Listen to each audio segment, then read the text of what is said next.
রমজানের প্রথম দিনেই পুরোপুরি জমজমাট রাজধানীর ইফতার বাজার।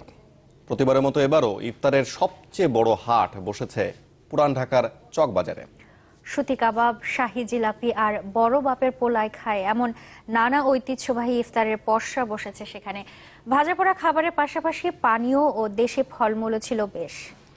দুপুরে পর হরেক স্বাদের ইফতারের টানে সেখানে ছুটে গেছেন অনেক মানুষ, যদিও দাম নিয়ে অভিযোগ রয়েছে ক্রেতাদের।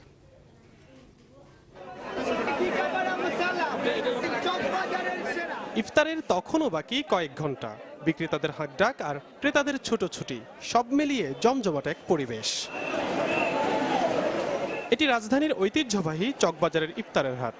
রোজা এলেই এমন জমজমাট ছবি চোখে পড়ে প্রাচীন এই জনপদের।